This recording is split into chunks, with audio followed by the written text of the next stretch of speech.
안녕하세요. 독학사 문학개론 강사 김선영입니다. 자, 오늘은 첫 강의 시간입니다. 문학개론 같은 경우에는 이제 문학에 대한 이론을 배우는 수업이죠. 그래서 소설론, 수필론, 그리고 뭐 문학 비평론, 그다음에 비교 문학론 이렇게 다 이론적인 부분들을 우리가 공부를 하는 그런 과목이라고 할 수 있겠습니다. 이번 시간에는 문학이란 무엇인가에 대해서 우리가 배워볼 차례입니다. 보시면 이제 총설이라고 되어 있는데요. 총설이라는 것은 이제 문학이 어떤 것인지, 그리고 문학의 기능은 무엇인지, 사람들이 문학을 볼 때 어떤 관점에 따라서 볼 수 있는 것인지, 그리고 문학의 어떤 속성, 이런 것들을 우리가 공부를 하게 될 것입니다. 그러면은 일단 1절 문학을 어떻게 볼 것인가부터 들어가 보도록 할게요.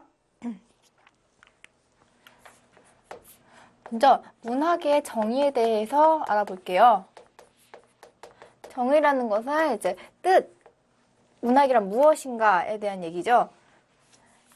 이 문학의 정의는 광의와 협의가 있습니다. 자, 넓을 광, 뜻 의자죠. 그래서 광의라고 하면은 이제 넓은 의미에서의 문학을 말해요. 넓은 의미에서의 문학은 기록된 모든 것입니다.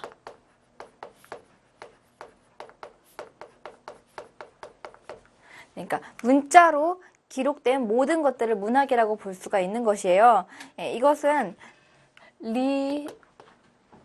리테라라고 하는 그 리터러처라는 문학의 원래 첫 번째 기원이 되었던 유래가 되었던 라틴어에서 온 것이죠. 이 리테라가 문자로 기록된 모든 지식을 의미하기 때문에 그래서 이제 문학의 정의에서 가장 넓은 범위는 우리가 이제 글로 쓰여진 모든 것, 우리가 접하는 모든 것들, 그다음 책으로 인쇄된 모든 것들이 광의의 문학이 되겠습니다.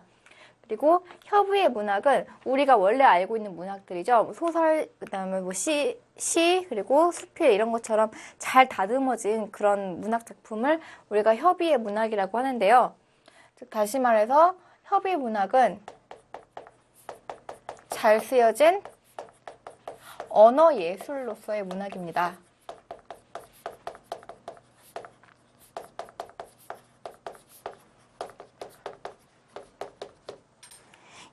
그리고 언어 예술이기 때문에 어떤 예술적 형상화가 들어가 있어야 되고요. 뭐 구체적인 어떤 형상화, 그리고 작가의 비유, 그다음에 작가의 사상과 정서가 특히 많이 들어가 있어야 합니다.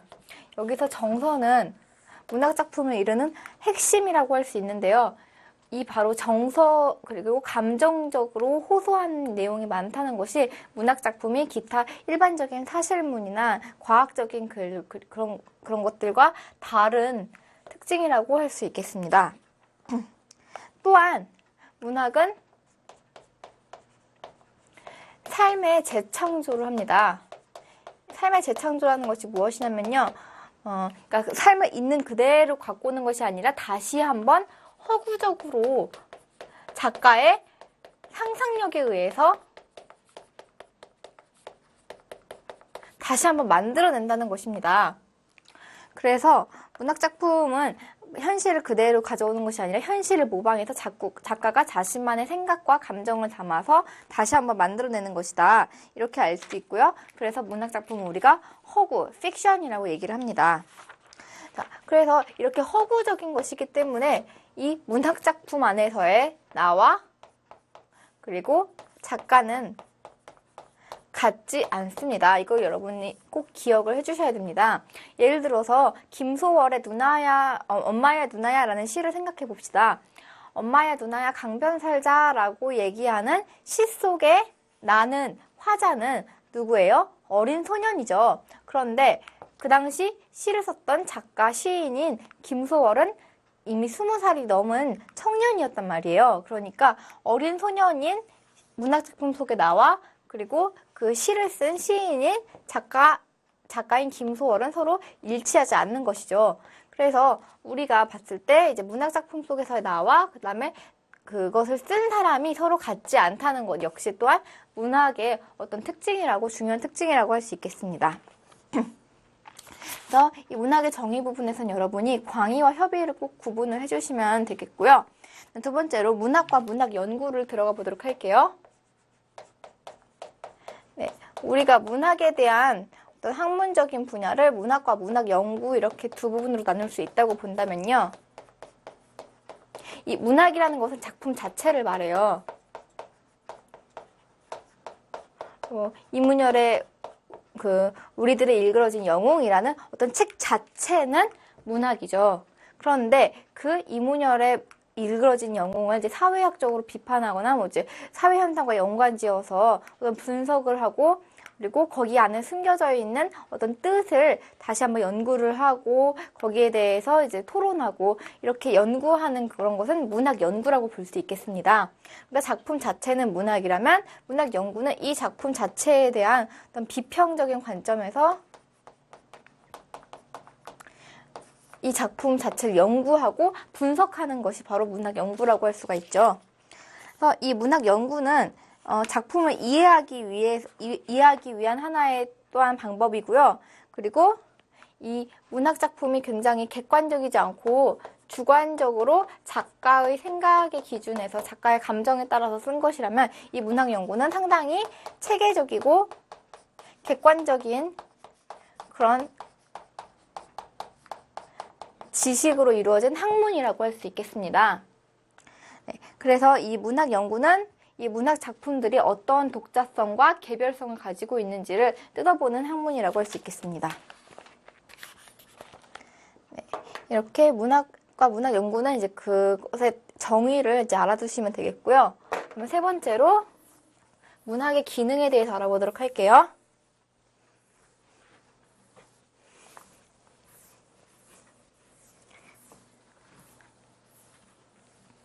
네, 먼저 문학 작품의 첫 번째 기능은 새로운 경험을 한다는 것에 있습니다.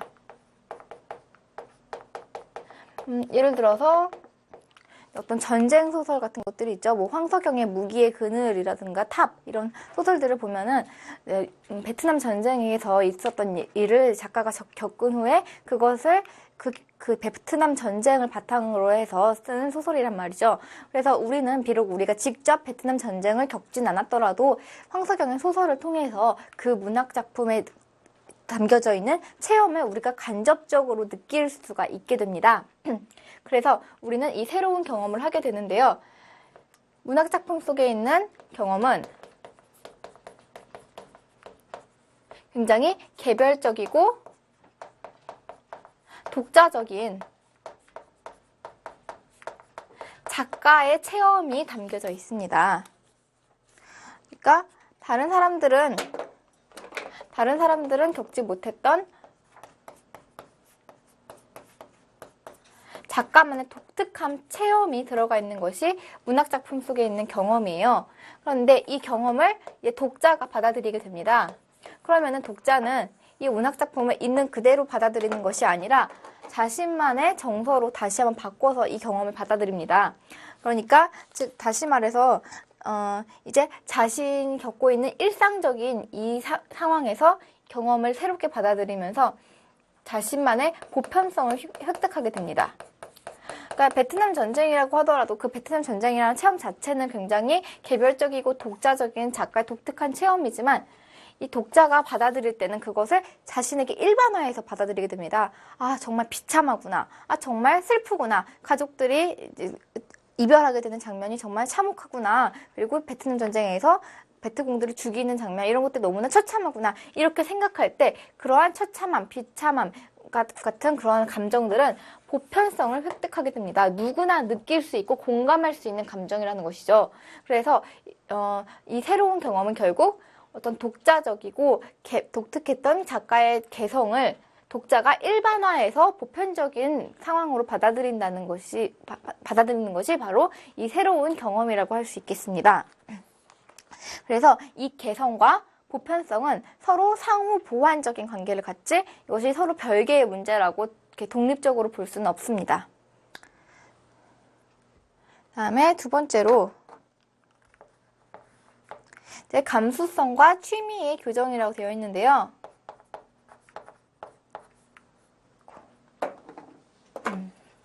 감수성과 취미의 교정인데요.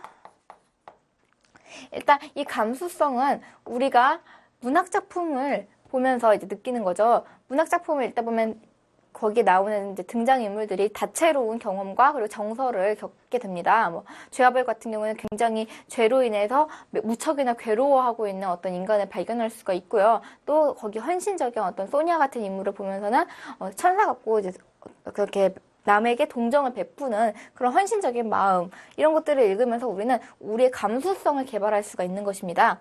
그러니까 이 감수성을 문학 작품을 통해서 우리가 정서를 함양하는 일이 바로 감수성의 개발이라면요. 이 취미 교정이라는 것은 비평을 통해서 가능한 부분입니다.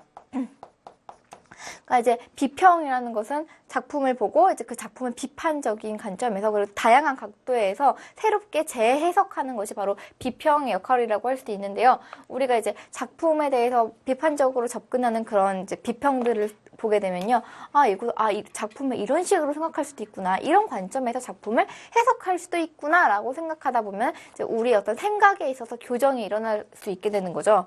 그래서 이 취미 교정은 비평을 통해서 비평을 읽음으로써 얻을 수 있고 이 감수성은 문학 작품을 읽으면서 함양시킬 수가 있는 것입니다.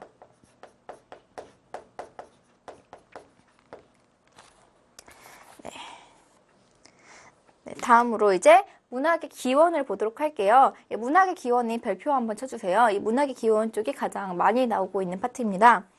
네, 먼저 문학의 기원은 여러 가지가 있는데요.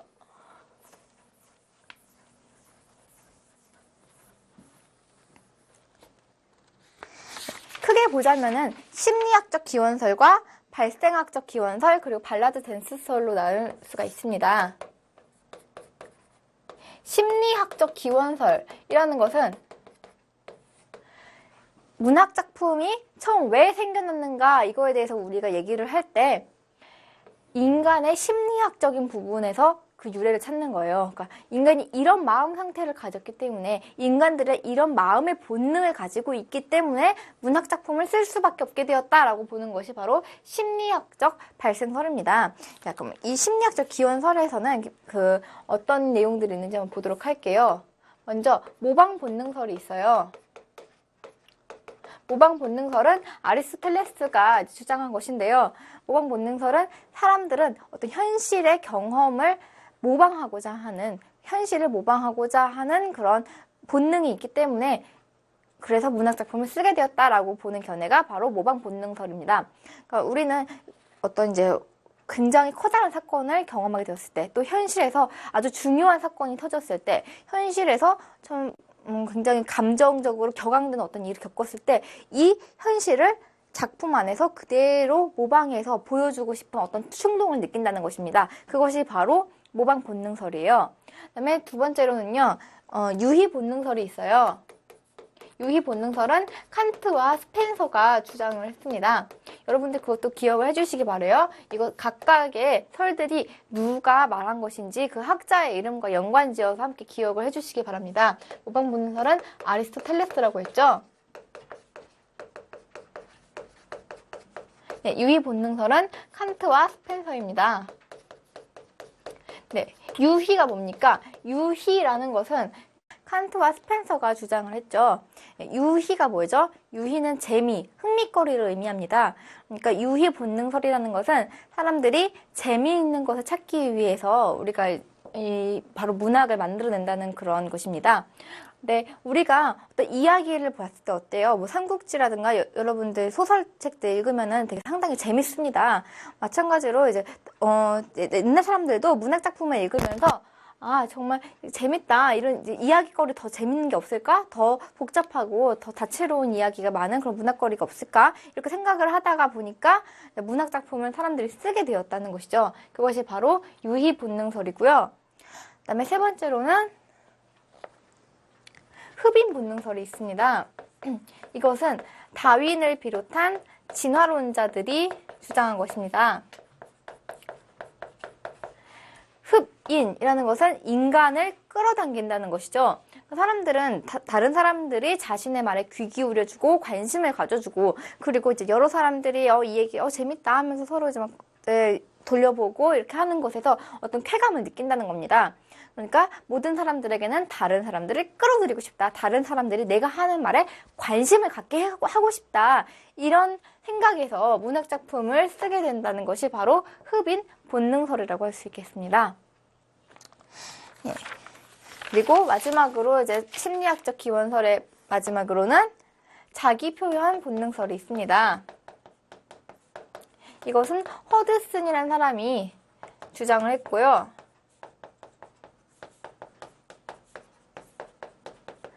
네, 자기 표현 본능설은 인간들은 모두 자신의 경험, 자신의 생각을 드러내고자 하는, 표현하고자 하는, 그래서 다른 사람들에게 알리고자 하는 욕구가 있다는 것입니다. 예를 들어서 이제, 어떤 도가니를 쓴 공지영 작가 같은 경우도 봐봐요. 그러면은 일단 자기가 이제 어떤 생각을 갖게 되었어요. 그 인하학교에 아주 가혹한 그런 행위들을 보고 정말 분개를 했어요. 그래서 이 생각을 표현하고 싶은 거예요. 그리고 또 뭐 자기 자서전적인 소설들을 쓴 뭐 황석영의 개밥바라기 같은 개밥바라기 별 같은 소설을 보면요, 자기 어렸을 때 고등학교 때 얘기를 쫙 쓰고 있단 말이에요. 이것은 자기가 고등학교 때 어떤 생각을 가졌고 어떻게 반항했고 사회에 대해서 어떤 생각을 가졌는지를 사람들에게 표현하고 싶은 거죠. 이렇게 자기가 가진 생각, 그리고 자기 자신이 느끼는 감정, 이런 것들을 사람들에게 표현하고 싶은 욕구에서 썼다라고 하는 것이 바로 자기 표현 본능설이라고 할 수 있겠습니다. 네, 여기까지가 심리학적인 기원에 대해서 살펴본 것이고요. 그리고 심리학적인 인간의 마음에서 문학작품을 쓴 것이 아니라 사회가 원해서 썼다. 그러니까 작가의 심리적인 그런 생각으로 작가가 어떤 마음가짐을 갖게 되어서 문학작품을 쓴 게 아니라 사회가 그것을 요구해서, 그래서 문학작품은 필연적으로 발생할 수밖에 없었다라고 보는 것이 바로 발생학적 기원설입니다. 이 발생학적 기원설은요, 헌과 그로세가 주장을 했는데요. 네, 그러니까 문학작품은 작가의 심리가 아니라 바로 사회적인 필요성, 사회적인 유용성에 의해서, 그래서 문학작품이 사회에 필요하기 때문에 쓰여졌다는 것입니다. 그래서 다시 말해서 어떤 사회의 정화작용이라든가 어떤 부패한 세력이 있다면 그 부패한 세력들을 청산하기 위해서, 그리고 사회에서 어떤 이제 사람들의 변화를 이끌어낼 필요가 있게 된다면, 또는 사람들이 사회에 많은 사람들이, 독자들이 좀 더 여가 시간에 즐길 만한 것들이 필요했다든가, 뭔가 이러한 사회적인 필요에 의해서 문학작품을 사람들이 쓰게 되었다라고 보는 것이 바로 헌과 그로세의 입장이라고 할 수 있겠습니다. 네.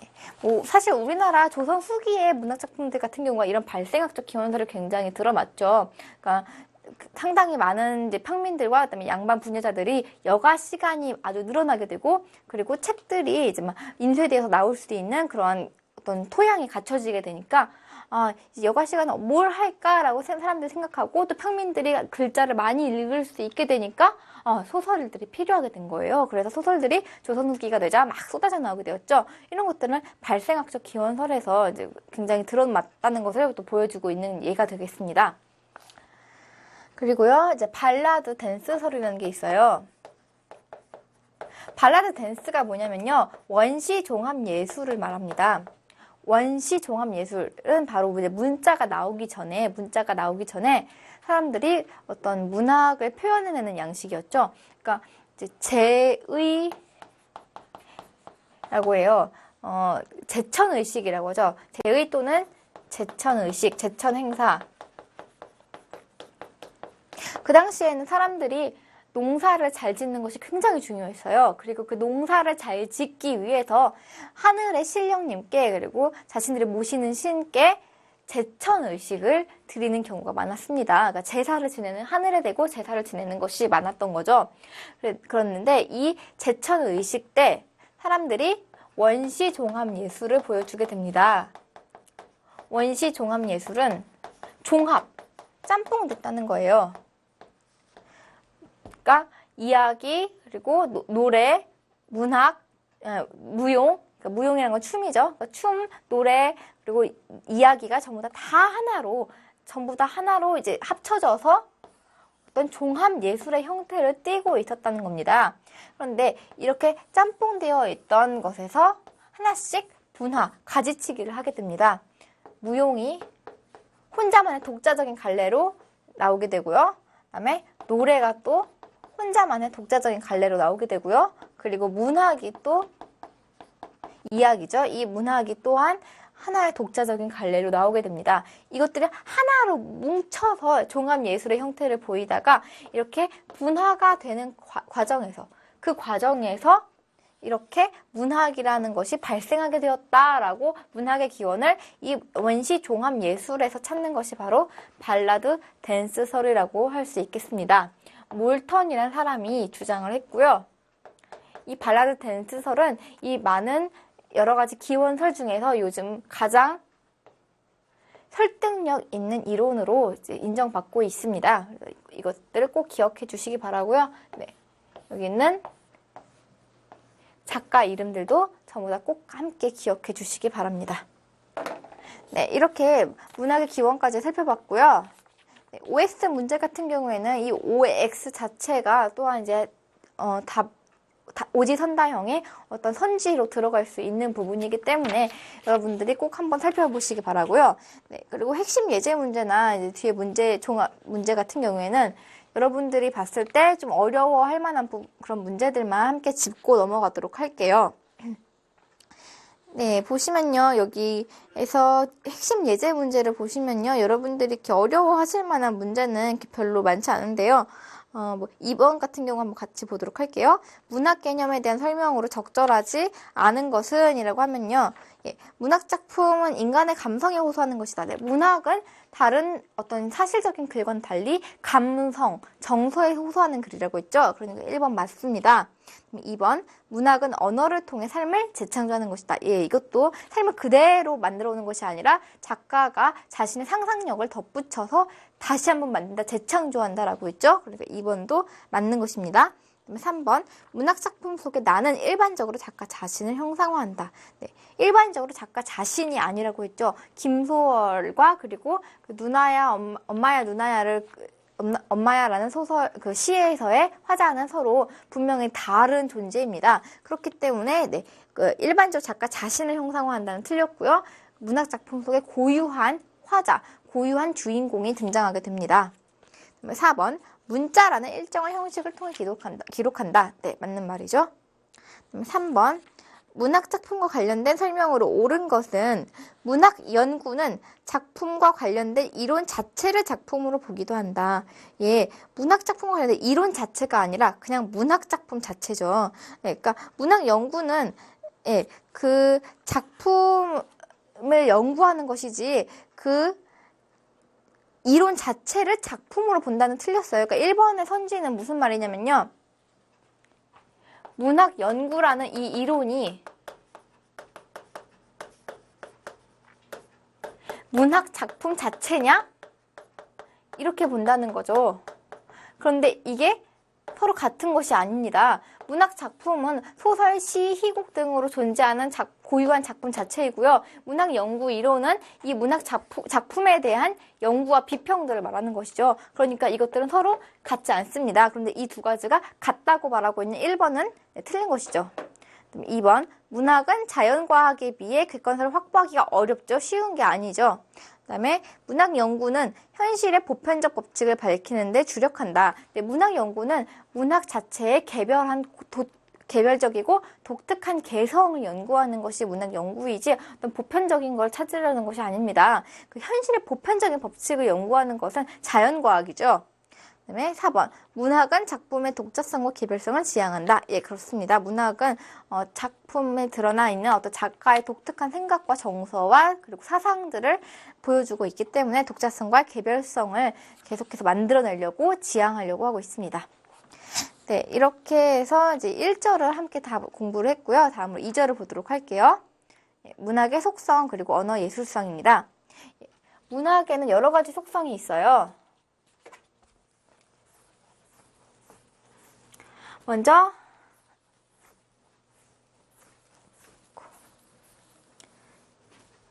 네. 여기 있는 이제 문학의 속성과 언어 예술성 부분도 역시 별표를 한번 쳐주시기 바랍니다. 이 부분은 그래서 상당히 좀 복잡하기도 하고요. 문제로도 많이 나오고 있으니까요. 네, 문학 작품이라는 것은 아까 말씀드렸듯이 어떤 작가의 개성 있는 체험과 경험을 바탕으로 만들게 됩니다. 이 작가의 체험이라는 문학작품의 기본 바탕이 되는 부분은 상당히 개별적이고요. 그리고 독특성이 있고요. 그리고 이 부분이 바로 문학의 어떤 생명이라고 할 수 있는 문학의 핵심이 되는 바탕이라고 할 수 있겠습니다. 그런데 이 작가의 체험을 바탕으로 해서 우리는 독자에게 전달을 하게 됩니다. 이 독자에게 전달을 할 때는 문자로 이제 기록을 하게 되는데요. 이때 이 기록으로 작가의 체험이 기록으로 남기까지의 이 표현 매체는 바로 언어, 문자라는 보편적인 전달 매체입니다. 사람들 모두가 다 함께 공유하고 알아들을 수 있는 그런 언어를 쓰기 때문에 이 표현 매체인 언어는 상당한 보편성을 가지고 있다고 할 수 있죠. 네, 보편적이고요. 그리고 서울에서 이제 어떤 작가가 글을 내게 되면은 부산에 있는 사람도 읽을 수 있고요. 그리고 이제 외국으로도 이제 번역이 되어서 나갈 수가 있습니다. 그렇기 때문에 이것은 공간성을 획득합니다. 공간이 넓게 문학이 펼쳐질 수가 있다는 거예요. 그리고 또 이것은 이제 문학에서 어떤 육체, 그러니까 겉껍데기라고 볼 수 있는 게 바로 이 언어입니다. 네, 그리고 일단 문학은 기록으로 남게 되면요. 항구성을 띱니다. 영원히 시간이 흘러도 변하지 않은 채로 쭉 내려갈 수가 있는 거죠. 우리가 몇백 년 전에 괴테가 썼던 글을 읽을 수 있는 것은 바로 문학이 기록으로 남겨져서 항구성을 띠고 있기 때문입니다. 그래서 이 기록의 측면에서 보면 문학의 특성은 항구성이라고 할 수 있는 거죠. 그리고 이것은 이 항구성이라는 것은 시간을 초월하기 때문에 시간성을 가지고 있고요. 그리고 역사를 초월해서 전해지기 때문에 역사성을 가지고 있습니다. 그래서 이제 문학의 우리가 그 가장 중요한 속성이라고 하게 되면 바로 이 개별성 또는 개성, 그리고 보편성, 항구성, 이 세 가지가 바로 굉장히 중요한 문학의 속성이라고 할 수 있겠습니다. 그런데 여기 보면요, 그 밑에 체크 포인트 보시죠? 체크 포인트에서 문학의 3대 특성, 거기에 좀 별표를 쳐주세요. 근데 이제 우리가 항구성, 보편성, 개성에 대해서 얘기를 했어요. 그런데 보면은 문학의 시간성은 이 항구성이죠. 기록을 남겨진다는 거예요. 시간성과 공간성을 함께 가지고 있는 것. 시간성, 공간성을 함께, 그리고 독창성까지 이 세 개를 모두 다 아우르면서 가지고 있는 요소가 바로 정서라고 말하고 있습니다. 네, 즉 다시 말해서 작가가 겪는 어떤 정서는 작가 특유의 개성이 담겨 있고요. 또한 언어로 전해지기 때문에 보편성도 갖고 있고요. 그리고 사람들에게 계속 영원히 쭉 시간이 아무리 흘러도 계속해서 전해지기 때문에 또한 항구성 역시 갖고 있습니다. 이 세 가지를 모두 다 갖고 있는 문학의 요소는 정서라고 할 수 있는 거죠. 네, 다음으로 이제 언어의 특징을 볼게요. 문학은 아까 말했듯이 언어를 표현 매체로 하고 있습니다. 근데 이 언어는 그냥 일반적으로 우리가 쓰는 언어와 달라요. 그러니까 문학 작품의 언어와 그다음에 그럼 우리가 쓰는 일상어로서의 언어는 좀 다른 점이 있습니다. 그 차이점에 대해서 살펴보도록 하겠습니다.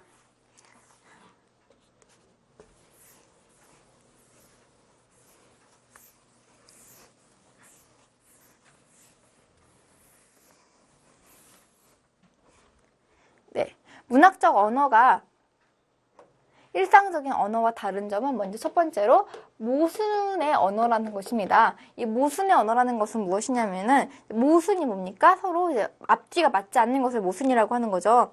그러니까 우리가 예를 들어서 이슬이라고 해봅시다.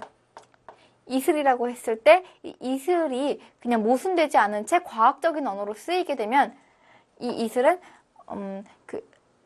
새벽에 이제 풀잎 같은 데 맺혀 있는 그런 어떤 물의 어떤 결정체를 이제 우리가 이슬이라고 얘기를 하죠. 그런데 이슬 같은 눈동자 이렇게 얘기를 하면서 시에서 이슬에 대해서 새로운 언어를 부여하게 되면요. 그 이슬은 이제 과학적인 언어를 떠나서 문학적인 예술적인 언어가 되게 됩니다. 그래서 이 예술적인 언어로서의 이슬은 이슬이지만 이슬이 아닌 거죠. 그러니까 이슬이라는 단어를 쓰고 있기 때문에 분명히 이슬이긴 이슬인데, 하지만 실제의 이슬을 가리키는 것이 아니라 아이의 눈동자를 가리키고 있는 것이기 때문에, 그래서 이슬이면서도 이슬이지 않은 것, 바로 모순된 언어를 형성하는 것입니다. 이것이 바로 언어의 모순성이고요.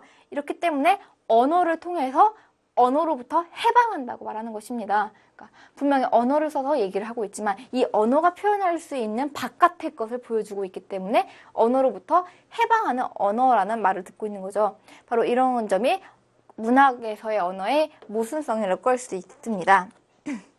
또한 문학에서의 언어는 상상력의 산물입니다.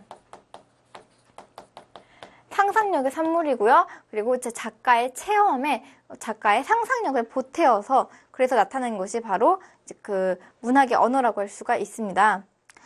그러니까 문학은 단순히 그 의미만 전달하는 것이 아니라 어떤 작가의 체험을 구조화시켜서 전달해주고 있는 것이죠. 네.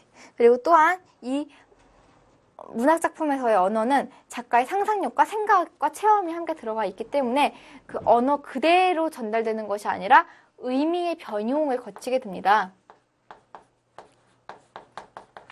네, 의미 변형이라는 것이 아까 말했던 이 모순된 언어랑도 이제 통하는 말인 것인데요. 이슬이 그대로의 이슬의 뜻을 가지고 있는 것이 아니라 작가의 상상력과 체험과 정서를 한번 거친 다음에 그것이 변해서 사용되는 그런 언어로서의 의미를 갖게 되는 거죠. 그것이 바로 의미의 변형입니다. 또한 이제 문학은 이제 말 없는 소리라고 하는데요. 이제 그 말 없는 소리라는 것은 무슨 말이냐면은 이제 그 주관에 의해서 작가 자신의 주관적인 생각에 의해서 이제 말이 다시 한번 재창조가 되기 때문에 이 작가의 생각, 작가의 체험이라는 이 부분과 그다음에 독자를 연결시켜주는 어떤 소리가 됩니다. 그런데 이 소리는 말 그대로의 소리가 아니라 바로 의미의 변형을 거친 그런 소리이기 때문에 말 없는 소리라고 얘기를 하는 것이죠. 다음으로 이제 기술적 묘사와 표현적 묘사를 보시게 되면요. 기술적 묘사라는 것은 자연적인 언어, 과학적인 언어, 일상적인 언어를 말합니다. 그리고 이 표현적인 묘사는 바로 예술에서, 문학에서의 상상력이 들어가 있는 그러한 글이 바로 표현적 묘사라고 할 수 있는 거죠. 예를 들어서 여러분들이 이제 쓰레기라고 얘기를 하게 되면 그 쓰레기는 그대로 이제 이 기술적인 묘사에서는 정말로 이제 폐기물들을 얘기하는 것이 됩니다. 그런데 이제 쓰레기 같은 정치인들 뭐 이런 식으로 얘기하게 된다면 그것이 이제 문학 작품에 쓰이게 되었다면 그때의 그런 비유가 들어가 있는 그러한 쓰레기는 이제 표현적인 묘사가 되는 것이죠. 그러니까 여기 나와 있는 모순과 의미, 체험, 말 없는 소리, 기술적 묘사, 표현적 묘사 전부 다 하나에 관통하는 그런 얘기예요. 그러니까 표현적 묘사는 의미의 변형을 거치기 전의 그러한 일상적인 언어이고, 기술적인 묘사를 잘못 말했네요. 기술적 묘사는 의미의 변형을 거치기 전의 일상적인 언어인 것이고요. 의미 변형을 거쳐서 작가의 체험과 생각이 담겨져서 변형된 그러한 글은 표현적, 작가가 스스로 표현했다 해서 표현적 묘사가 되는 것입니다.